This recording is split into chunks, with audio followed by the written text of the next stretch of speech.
uma falta na sessão e agora quer que eu seja rápido. Bom dia, senhoras e senhores, deputados, deputadas, povo que nos acompanha aqui pela TV Assembleia e particularmente aqui no plenário.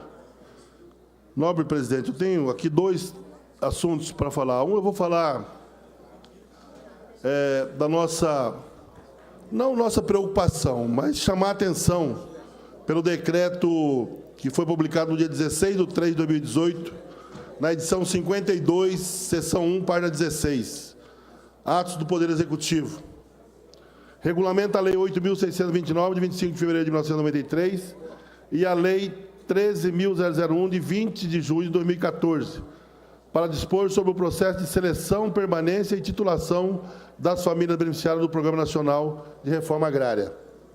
Senhor presidente, uma das situações que estava emperrando, e aí você ia participar de algumas reuniões, e a gente sempre foi muito verdadeiro em relação à questão da titulação, que eu acho que é importante, mas sempre tem alguns cuidados, e faltava, então, a regulamentação. Para você ter uma ideia, o decreto que regulamenta essa questão tem mais de umas 30 páginas do decreto. Portanto, os movimentos sociais, sindicatos, têm que estar muito atentos em relação a essa questão. Por quê? Porque fica sobre a responsabilidade desse decreto, dispõe sobre a seleção das famílias candidatas a beneficiárias do Programa Nacional de Reforma Agrária, a verificação das condições de permanência das famílias beneficiárias do programa. Olha bem, as condições de permanência das famílias beneficiárias no programa. Ou seja, aquelas pessoas que estão já assentadas, as pessoas que estão, de repente, há 8, 10 anos do assentamento, tem que tomar cuidado em relação a isso, porque é um decreto que vai dizer o que a Lei 13.001 pode fazer, né? E, nesse aspecto, nós temos que ter muita atenção, porque está muito claro aqui. A regularização das ocupações dos projetos de assentamento, a titulação provisória e definitiva das parcelas concedidas e a destinação de áreas remanescentes a projetos de assentamento. No artigo 2º diz: considera-se reforma agrária o conjunto de medidas que visam a realizar uma melhor distribuição de terra com acesso a políticas públicas para promover o desenvolvimento social e econômico das famílias beneficiárias. Quando fala do acesso às políticas públicas, nós temos que aqui lembrar que há entregas, por exemplo, de CCUs, há entregas de DAP, não pode ser meramente um ato político. Tem que ser um ato onde as pessoas que estão necessitadas têm a possibilidade de receber, né, a sua CCU, de renovar, enfim, dentro de um contexto que pressupõe atender os pressupostos da reforma agrária, independente de ideologia política. Não dá para imaginar que nós vamos fazer a regularização, a entrega de CCU, ou a própria discussão de regularização dos lotes nos assentamentos, definido por critério meramente político. Se fulano ou beltrano não pode ir, não tem como fazer. Então, nesse sentido, eu queria dizer que o respeito que temos pelo atual superintendente do INCRA, Humberto, dizer que já pedimos, inclusive, algumas audiências para ele, umas ele pode atender, outra não pode atender, mas justificou. Mas nós temos que ter muito cuidado, porque essa discussão da questão da regularização, a questão de entrega de CCU, entrega de DAP, nós temos que ter aqui a possibilidade de os movimentos sociais serem respeitados nesse sentido, fazer com que as coisas possam acontecer de maneira tal que não pareça um ato meramente político, partidário, porque eu fui delegado federal do Ministério do Alimento Agrário. Deputado. Pois não. Eu fui delegado federal do Ministério do Alimento Agrário por 2 anos e meio, quase.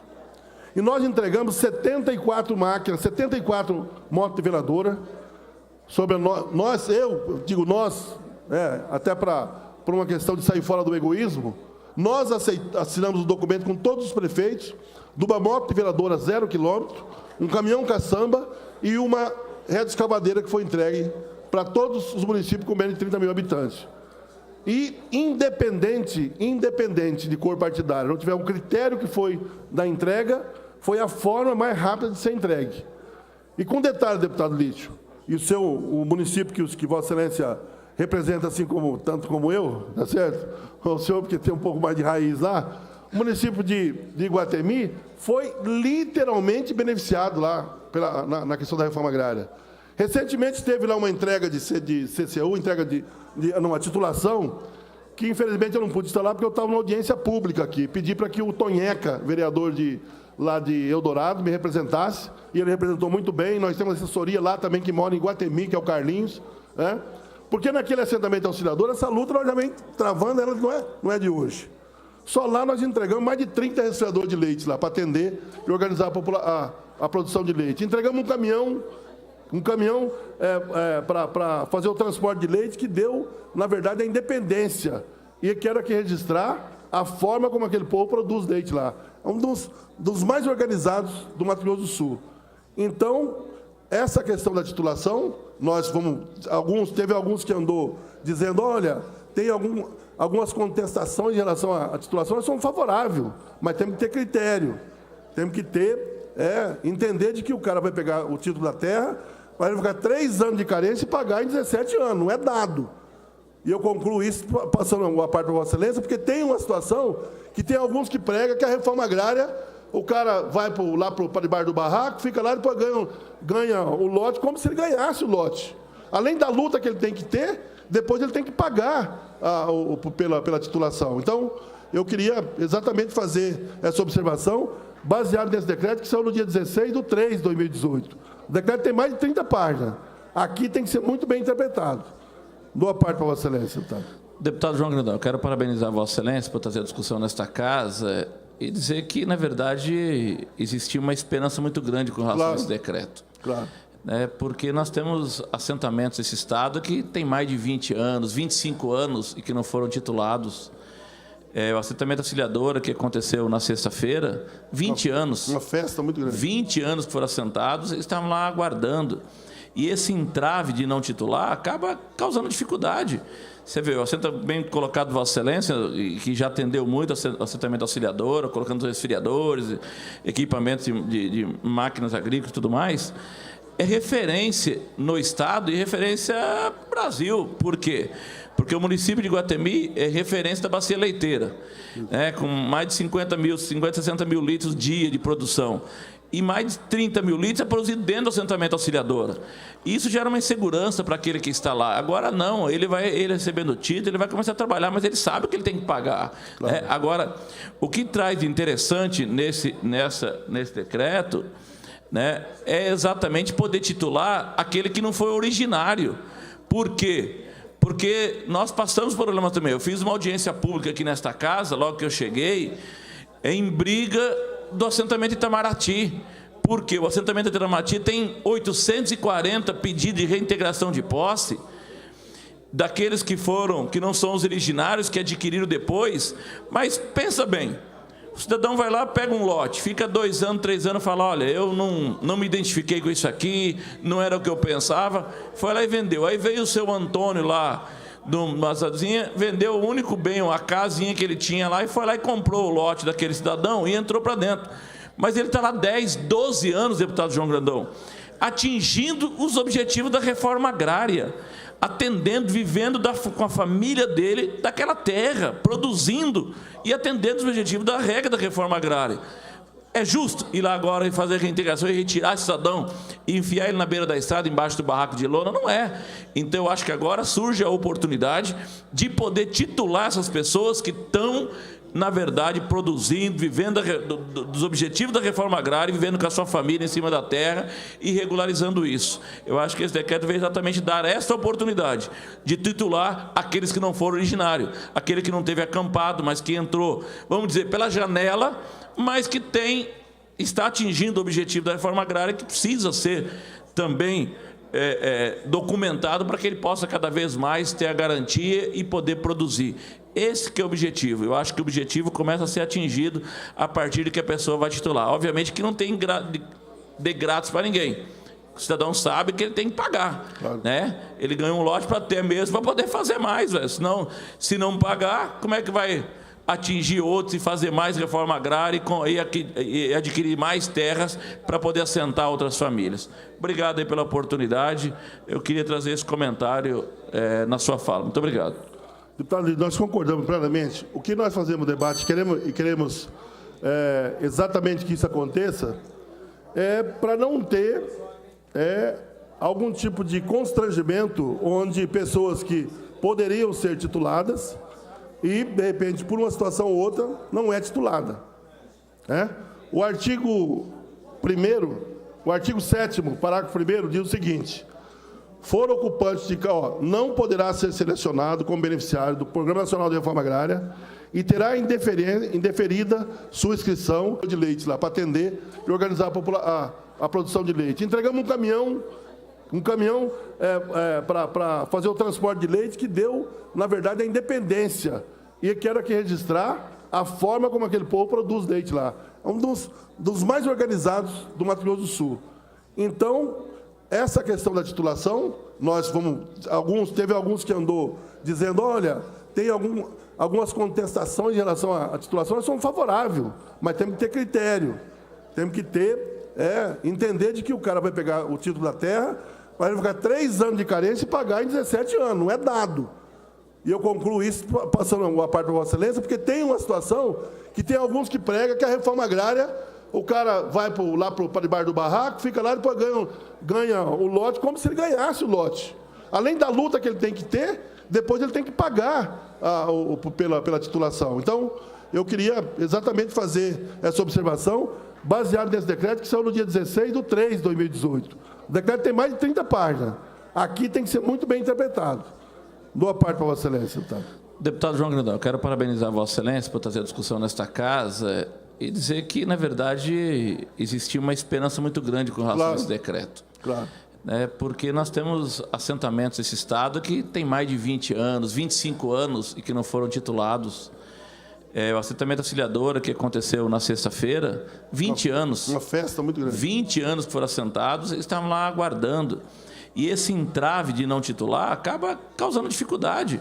Você vê, o assentamento colocado Vossa Excelência, que já atendeu muito o assentamento Auxiliadora, colocando resfriadores, equipamentos de máquinas agrícolas e tudo mais, é referência no Estado e referência no Brasil. Por quê? Porque o município de Iguatemi é referência da bacia leiteira, com mais de 50, 60 mil litros dia de produção. E mais de 30 mil litros é produzido dentro do assentamento Auxiliadora. Isso gera uma insegurança para aquele que está lá. Agora não, ele recebendo o título, ele vai começar a trabalhar, mas ele sabe que ele tem que pagar. Claro. Agora, o que traz de interessante nesse decreto, é exatamente poder titular aquele que não foi originário. Por quê? Porque nós passamos por problemas também. Eu fiz uma audiência pública aqui nesta casa, logo que eu cheguei, em briga do assentamento Itamaraty, porque o assentamento Itamaraty tem 840 pedidos de reintegração de posse, daqueles que não são os originários, que adquiriram depois. Mas pensa bem, o cidadão vai lá, pega um lote, fica 2 anos, 3 anos, fala, olha, eu não me identifiquei com isso aqui, não era o que eu pensava, foi lá e vendeu. Aí veio o seu Antônio lá, numa casinha, vendeu o único bem, a casinha que ele tinha lá, e foi lá e comprou o lote daquele cidadão e entrou para dentro. Mas ele está lá 10, 12 anos, deputado João Grandão, atingindo os objetivos da reforma agrária, atendendo, vivendo com a família dele, daquela terra, produzindo e atendendo os objetivos da regra da reforma agrária. É justo ir lá agora e fazer a reintegração e retirar esse cidadão e enfiar ele na beira da estrada, embaixo do barraco de lona? Não é. Então, eu acho que agora surge a oportunidade de poder titular essas pessoas que estão, na verdade, produzindo, vivendo dos objetivos da reforma agrária, vivendo com a sua família em cima da terra e regularizando isso. Eu acho que esse decreto veio exatamente dar essa oportunidade de titular aqueles que não foram originários, aquele que não teve acampado, mas que entrou, vamos dizer, pela janela, mas que está atingindo o objetivo da reforma agrária, que precisa ser também documentado para que ele possa cada vez mais ter a garantia e poder produzir. Esse que é o objetivo. Eu acho que o objetivo começa a ser atingido a partir de que a pessoa vai titular. Obviamente que não tem de grátis para ninguém. O cidadão sabe que ele tem que pagar. Claro. Ele ganha um lote para ter mesmo, para poder fazer mais. Senão, se não pagar, como é que vai atingir outros e fazer mais reforma agrária e adquirir mais terras para poder assentar outras famílias. Obrigado aí pela oportunidade. Eu queria trazer esse comentário na sua fala. Muito obrigado.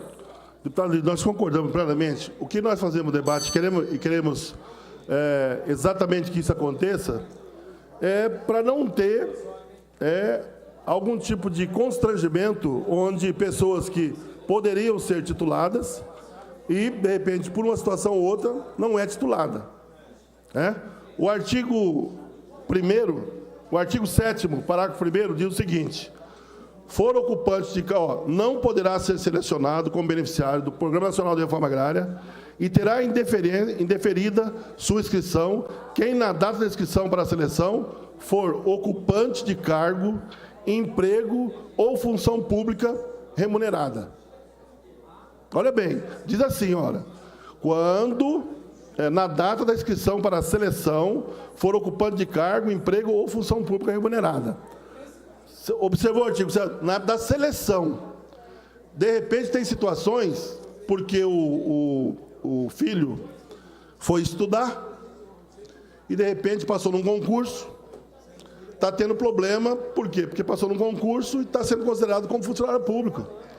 Aquele tal daquela situação que o TCU fez agora recentemente, é isso que está o detalhe, tem que ser levado em conta dada a seleção. Na seleção ele não era. Então, quando muitas vezes vieram aqui falar que tinha gente, vereador, que tinha propriedade, que fulano tinha propriedade, o cara foi vereador porque estava na luta lá da terra. Ele ficou debaixo do barraco, se elegeu depois. E aí sai um tal de um corte aí, o cara que comprou uma caminhonete pelo programa Mais Alimento foi simplesmente cortado, tá, porque ele tinha uma renda acima do que era permitido. Quer dizer, o cara não pode crescer, então? Então, nesse sentido, tem que levar muito cuidado. Esse decreto aqui, a gente estava torcendo para que saísse mesmo, tem que ter boa interpretação. Não dá para sair, e saíram divulgando aí que foram cortados não sei tantos quantos lotes de reforma agrária, porque tinha vereador, porque tinha professor, porque tinha... Tem gente que estava debaixo da lona e depois entrou na propriedade, o filho tinha 10, 15 anos, aí depois cresceu, se formou e agora? Agora vereador não pode. Então, foi depois, por isso que tem que ter critério. Nós somos, sim, pela titulação. Inclusive, deputado Lídio, eu concluo com isso. Tem muitas situações que, se não tomar cuidado, e a gente tem que ter essa luta para tentar diminuir o valor da terra nua para o cara assinar aquela dívida. Porque dependendo do assentamento, dependendo da logística que tem no assentamento, dependendo da terra, da qualidade da terra, hoje está 20, às vezes 10, 15 mil o hectare de terra.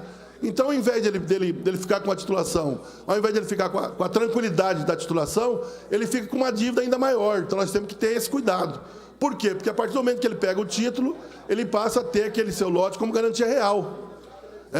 Tudo aquilo que era feito com risco do Tesouro já não é mais. Agora o risco é dele. Mas somos a favor, queremos dizer que estamos discutindo isso com muita tranquilidade e entendemos que tem que ter mesmo essa situação bem definida, de forma muito clara e democrática. Essa é a nossa proposta. O outro tema, senhor presidente, aproveitando aqui os outros 5 minutos que me restam, eu queria falar sobre a visita que nós fizemos lá em Miranda, nas aldeias indígenas de Miranda, principalmente em relação à educação, Nós estamos aqui pedindo para que a prefeita tenha sensibilidade, e saber sobre os critérios de nomeação de diretores das escolas municipais indígenas de Miranda. Por quê? Porque tem a tradição de discutir, dos caciques discutir com a sociedade, discutir com a comunidade, o nome das pessoas que serão indicadas. Então, a gente pede para a prefeita, considerando que, na verdade, o cacique, principalmente da aldeia Argola, o senhor Edelso Antônio, nos informou que a comunidade indígena não foi consultada quanto à indicação do novo diretor da escola. Isso é bom politicamente para todo mundo. É bom porque fica uma discussão onde a sociedade possa participar. E, nesse sentido, nós, então, fizemos lá uma reunião no domingo de manhã, Temos informações que um professor indígena indicado e apoiado pelas comunidades, professor Evanildo, licenciado em Letras pela Universidade Federal, pós-graduado em Antropologia pela Universidade Federal, cursando Ciências Sociais pela Universidade Federal. O professor foi indicado pelas comunidades indígenas para assumir a direção da escola, a Escola Municipal Polo Felipe Antônio, localizada na aldeia Argola, em Miranda. E, nesse sentido, parece estar tendo dificuldade em relação a isso. O que nós fazemos um apelo aqui é que as comunidades indígenas da região solicitam que a prefeita municipal de Miranda avalie a possibilidade de nomear os professores indígenas que foram indicados pela comunidade. Pelo menos discute com a comunidade indígena, porque isso faz parte da tradição. Eu já vim aqui dessa tribuna falar sobre outros municípios em relação a isso. Então, nesse caso, nós estamos fazendo esse apelo para que tenha essa discussão, para que possa efetivamente discutir com a comunidade indígena em relação à questão das indicações nas escolas.